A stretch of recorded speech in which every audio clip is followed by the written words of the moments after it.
Hello students, welcome to the class.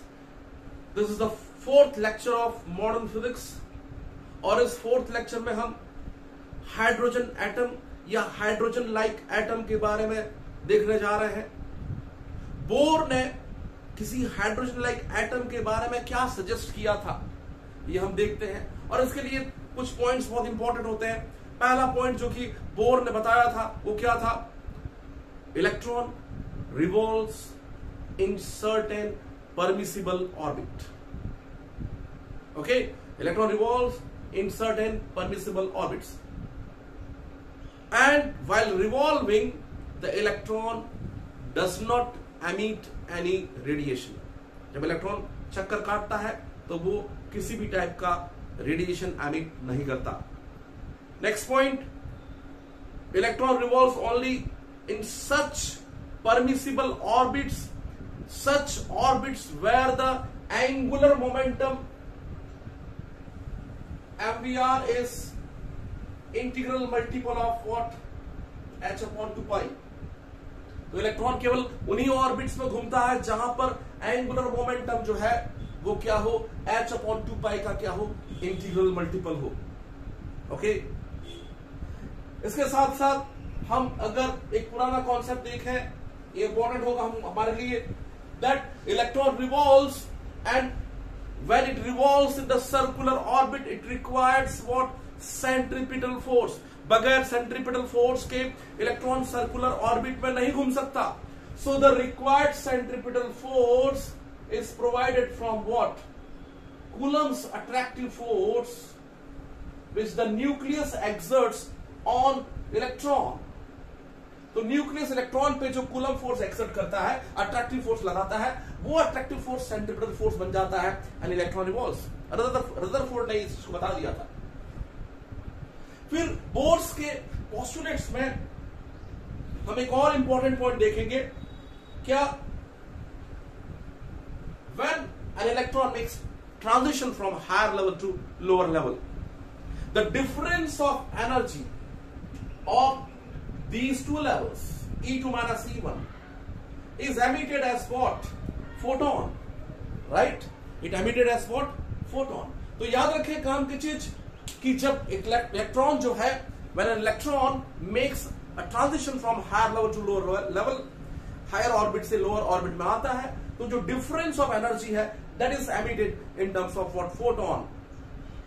okay, तो photon की energy आप देख रहे हैं E2 minus E1, energy of higher level minus energy of lower level। The energy difference is actually in terms of photon radiated। okay, अब देखिए जो पहले जो दो इंपॉर्टेंट पॉइंट्स हैं, एक जिसको बोर ने बताया, एक जो कि आप रदरफोर्ड मॉडल से लेते हैं, इन दोनों की मदद से आप इलेक्ट्रॉन्स के बारे में बहुत सारे इंपॉर्टेंट उसके कैरेक्टरिस्टिक्स जो है देख सकते हैं। इलेक्ट्रॉन के बारे में आप उसके बहुत सारे इंपॉर्टेंट जो है फीचर्स देख सकते हैं। आप इलेक्ट्रॉन का रेडियस निकाल सकते हैं कि किन रेडियस में वो रिवॉल्व करेगा। आप इलेक्ट्रॉन्स की वेलोसिटी निकाल सकते हैं कि किस वेलोसिटी से वो रिवॉल्व करेगा, राइट? और इतना ही नहीं, आप जो है time period, frequency, angular momentum, magnetic moment, kinetic energy, potential energy, total energy और बहुत सारी बातें इलेक्ट्रॉन्स के बारे में आप देख सकते हैं। तो चलिए वन बाय वन हम देखते चलेंगे कि इलेक्ट्रॉन्स जो है, इन दोनों पॉइंट से हम इलेक्ट्रॉन्स के बारे में वन बाय वन बहुत सारे इंपॉर्टेंट। पहली चीज जो आप देखते हैं वो क्या है? Radius of electron in hydrogen atom और हाइड्रोजन लाइक एटम। तो हाइड्रोजन एटम में या हाइड्रोजन लाइक एटम में जो है रेडियस जो है वो क्या होगा? तो radius of nth orbit is given by 0.53 n square by Z angstrom। आप उन्हीं दो इक्वेशन को सॉल्व करते हैं, ठीक है? MVR equals to NH upon 2 pi and MV square by R equals to 1 upon 4 pi epsilon not ZE into E by R square. जो दो इक्वेशन मैंने आपको बताया था, उनके सॉल्व करने से आपको किसी भी ऑर्बिट, चाहे वो फर्स्ट, सेकंड, थर्ड, एन की वैल्यू 1 2 3 4 कुछ भी हो सकती है। फर्स्ट ऑर्बिट के लिए आप देखेंगे तो एन की वैल्यू क्या हो जाएगी? 1 रखेंगे आप, तो फर्स्ट ऑर्बिट की रेडियस क्या हो जाएगी? 0.53 बाय जेड। एंगस्ट्रॉम। जेड किसको बता रहा है? जेड जो है एटॉमिक नंबर को बता रहा है। अगर आप हाइड्रोजन लेंगे तो जेड की वैल्यू 1 होगी। अगर आप जो है He+ लेंगे, He+1 लेंगे तो क्या हो जाएगा? वो हाइड्रोजन लाइक हो जाएगा। उसके पास 2 इलेक्ट्रॉन होते हैं, एक इलेक्ट्रॉन को आपने अगर भेज दिया तो हाइड्रोजन जो हीलियम है वो He+ हो जाएगा, हाइड्रोजन लाइक हो जाएगा। तो जेड की वैल्यू वहां पे क्या रखेंगे? हीलियम के लिए 2 रखेंगे।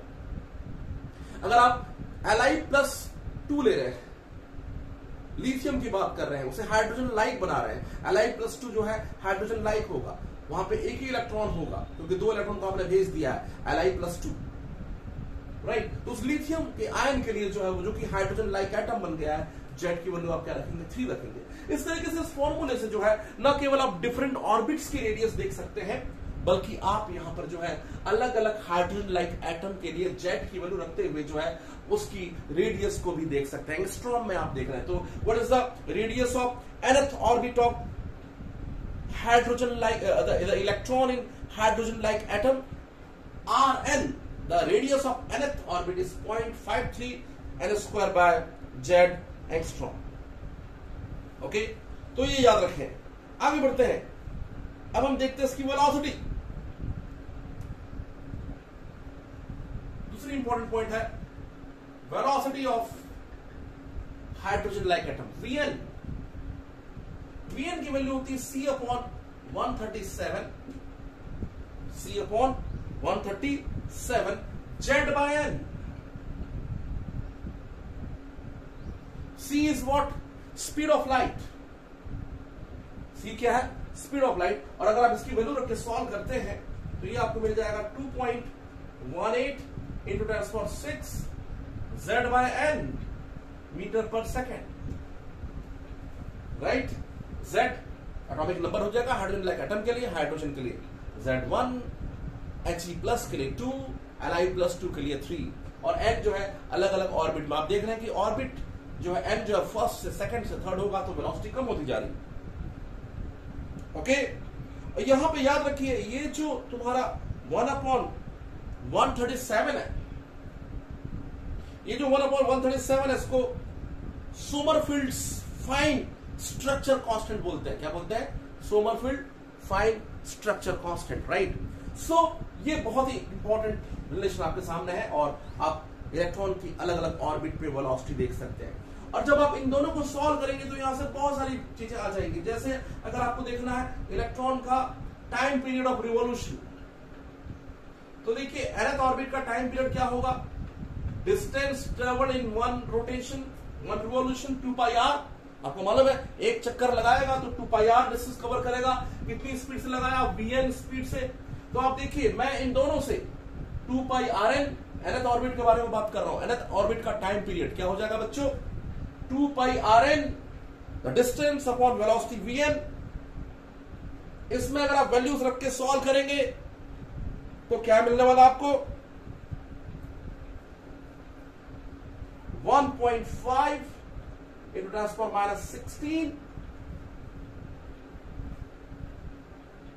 n³ by z²। अगर हम दोनों का रेशियो लेंगे तो आप देख लीजिएगा कि Rn/Vn करेंगे, दिस अपॉन दिस करेंगे तो यानी ऊपर चला जाएगा n³ by z²। वेरिएशन को समझिए। सो टाइम पीरियड की वैल्यू क्या आ रही है बच्चों? nth ऑर्बिट की 1.5 10⁻16 n³ by z²। क्लियर है? तो ये आप जो है इजिली उस इक्वेशन से निकाल सकते हैं।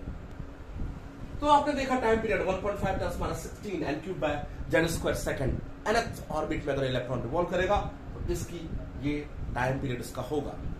टाइम पीरियड से आप फ्रीक्वेंसी निकाल सकते हैं। आपको मालूम है कि reciprocal of time period is frequency. तो जो फ्रीक्वेंसी होगी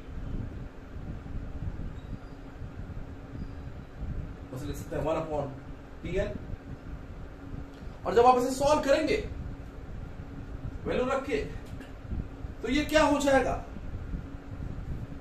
जब आप 1 टाइम पीरियड करेंगे तो 1/1.5 10⁻16 इसे सॉल्व करेंगे तो हो जाएगा 6.6 10⁻15। ये उल्टा हो जाएगा z² by n³,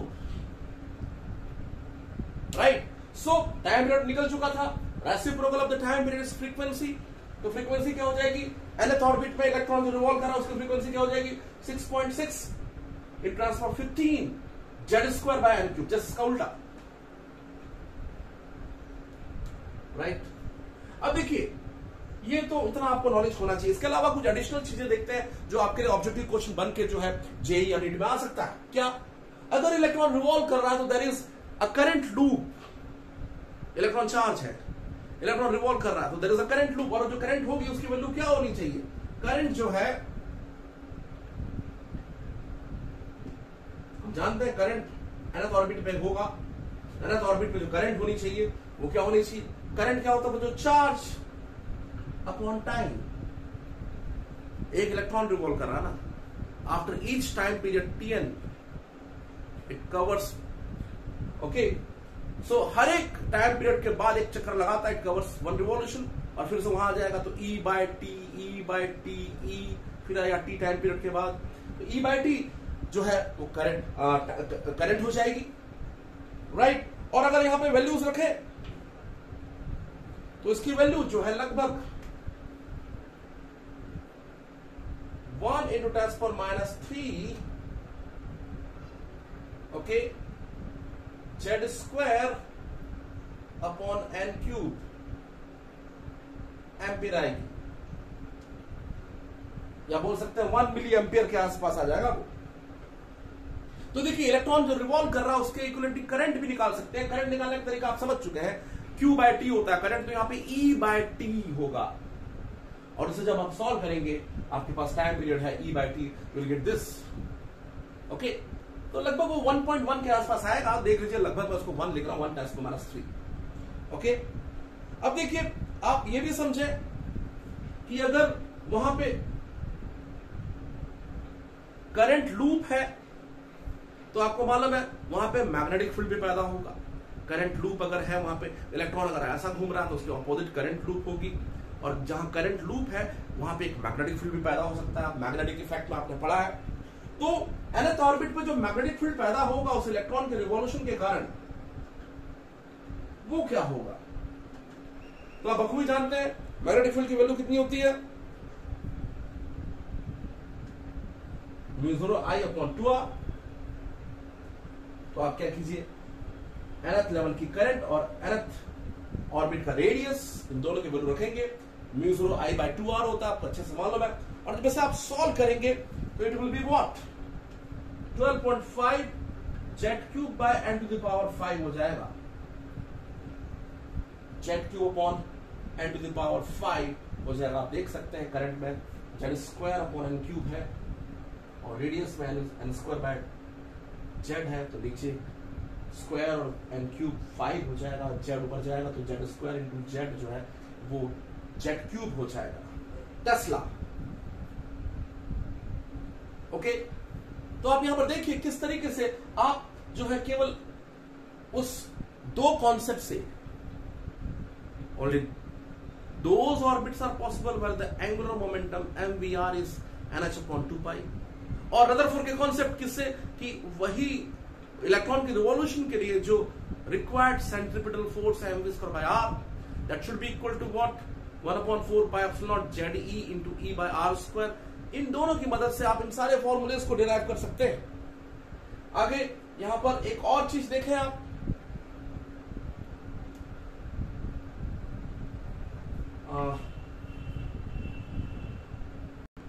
ये क्या है, मैग्नेटिक मोमेंट, और इसके बारे में आप पहले भी आपने पढ़ा है मैग्नेटिक इफेक्ट में। मैग्नेटिक मोमेंट जो होती है nth ऑर्बिट की वो क्या होती है, 9.27 10⁻24 into n ampere metre square. याद कीजिए आपने मैग्नेटिक इफेक्ट ऑफ करंट में से पढ़ा, एनसीईआरटी की किताब निकालेंगे 162 पेज पे ये पूरा दिया हुआ है, और आप जानते हैं ये बोर मैग्नेट्रॉन है, हमने वहां पे देखा था, राइट, मैग्नेटिक इफेक्ट में। सो याद रखें nth ऑर्बिट की जो nth ऑर्बिट में इलेक्ट्रॉन जो घूम रहा है, क्योंकि जहां इलेक्ट्रॉन है, जहां इलेक्ट्रॉन घूमता है वहां करंट लूप है, और जहां करंट लूप है वहां मैग्नेटिक मोमेंट है IA, है ना, मैग्नेटिक मोमेंट आप जानते हैं आई ए। तो ये आप वहां जब वैल्यू रखेंगे म्यू आई nth ऑर्बिट के लिए, करंट आई एन, एरिया को पाई आर एन स्क्वायर, और ये पुटअप करेंगे तो आपको ये मिल जाएगा। ठीक है, आपने करंट का फॉर्मूला देखा था, nth ऑर्बिट का आपने रेडियस, तो आप जानते हैं मैग्नेटिक मोमेंट होता है आई ए। ठीक है, किसी करंट लूप के लिए। ओके, ये मैग्नेटिक इफेक्ट का कॉन्सेप्ट है, आप जानते हैं। तो आई ए वहां पे अगर आप nth ऑर्बिट की करंट, nth ऑर्बिट की रेडियस और उसका स्क्वायर करके इसको सॉल्व करेंगे, you will get exactly this value. ये बोर मैग्नेट्रॉन की वैल्यू होती है। ये फर्स्ट ऑर्बिट में जो इलेक्ट्रॉन का जो मैग्नेटिक मोमेंट होगा, अगर मैं n की वैल्यू रख दूं 1, तो फर्स्ट ऑर्बिट का आपको मैग्नेटिक मोमेंट मिल जाएगा 9.27 × 10⁻²4। ये बहुत इंपॉर्टेंट क्वेश्चन हो सकता है नीट के एग्जाम के लिए, याद रखें। ओके, तो ये मैग्नेटिक मोमेंट आपने देखा। उसके साथ साथ आगे बढ़ते हैं। नो एनर्जी, और सबसे पहले देखिए क्या काइनेटिक एनर्जी। क्या होती है काइनेटिक एनर्जी? जो काइनेटिक एनर्जी होगी इसे इस तरीके से आप याद कर सकते हैं। nth ऑर्बिट की जो काइनेटिक एनर्जी होगी that will be what RHC Z²/n²।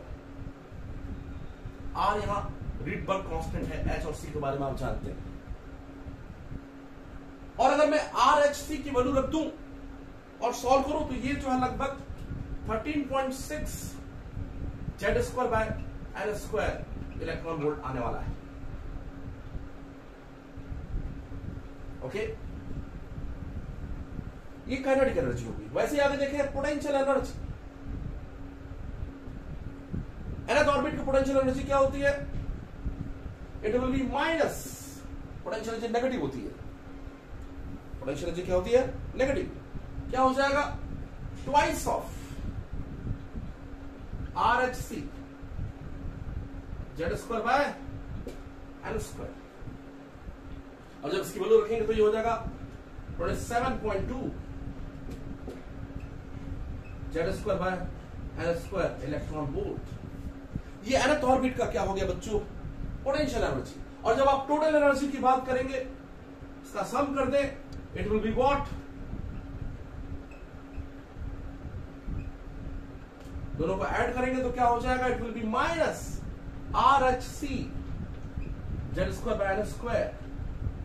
Electron volt के term minus 13.6 Z²/n² electron volt. इस तरीके से आप जो है याद रखें, इलेक्ट्रॉन की टोटल एनर्जी भी देख सकते हैं, -13.6 Z²/n² इलेक्ट्रॉन वोल्ट या माइनस RHC Z²/n², याद रखें।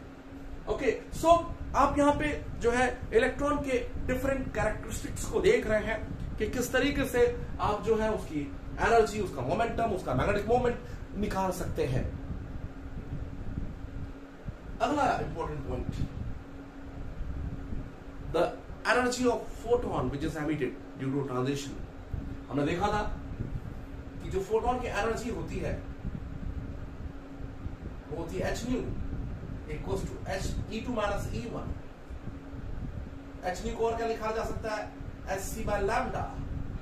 E2 minus RHC Z²/n² minus RHC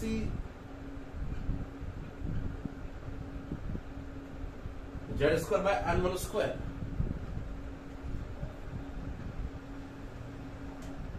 यहां से आगे सॉल्व करेंगे, माइनस माइनस प्लस हो जाएगा, RHC Z² 1/n² minus 1/n²। HC cancel हो जाएगा, 1/λ is Z² R 1/n² minus 1/n²। और ये बहुत इंपॉर्टेंट फॉर्मूला आपके पास आ गया कि जब ट्रांजिशन होगा तो जो वेवलेंथ होगी 1/λ, ठीक है, जो लैम्डा होगा उसकी वैल्यू इस फॉर्मूले से आप देख सकते हैं, Z² R 1/n² minus 1/n², right. तो इस तरीके से आपने जो है बोर्स थ्योरी के मुताबिक जो है बहुत सारे इंपॉर्टेंट कॉन्सेप्ट्स को सीख लिया है, राइट। और नेक्स्ट लेक्चर में जो है हम इन सारे कॉन्सेप्ट पे बेस्ड जो है हम न्यूमेरिकल्स देखेंगे, ओके। तो in the next lecture will go through what numericals on this all important points, ठीक है। चाहे वो रेडियस है, वेलोसिटी है, टाइम पीरियड है, फ्रीक्वेंसी है, इन सारे फॉर्मूले को आप लर्न कर लें और नेक्स्ट लेक्चर के लिए आप रेडी हो जाएं। ओके, मिलते हैं नेक्स्ट लेक्चर में।